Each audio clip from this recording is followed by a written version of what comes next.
बिहार में अभी इलेक्शंस हुए और इलेक्शंस के एग्ज़िट पोल्स भी सामने आ गए हैं।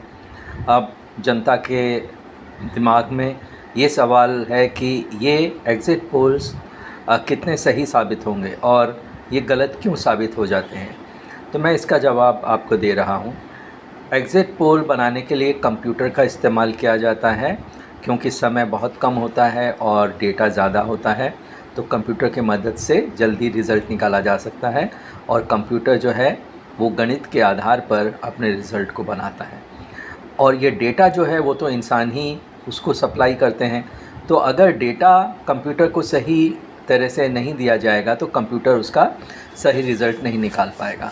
अब ये डेटा किस तरह से दिया जाता है कि लोगों से पूछा जाता है कि उन्होंने किसको वोट दिया, लेकिन अगर लोग आपको सही जवाब ना दें और झूठ जवाब दे दें कि उन्होंने वोट किसी को दिया और बता दें किसी और को दिया है, तो आप जो है वो आपका जो एग्ज़िट पोल है उसके रिज़ल्ट जो हैं वो सच्चाई से काफ़ी दूर हो जाएंगे और सही रिज़ल्ट वो नहीं दे पाएंगे। तो लोगों की सच्चाई वो कितना सही बताते हैं कि उन्होंने किसको वोट दिया, इस पे निर्भर करता है। और दूसरा इस बात पे निर्भर करता है कि आपने जो आपका सैंपल साइज़ है, यानी आपने कितने लोगों से ये सवाल पूछा।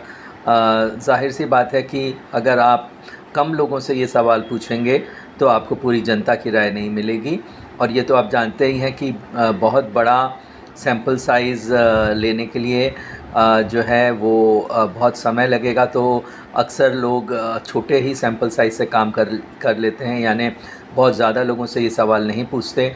तो इसलिए भी जो डेटा मिलता है वो जनता की सही राय को ज़ाहिर नहीं करता है।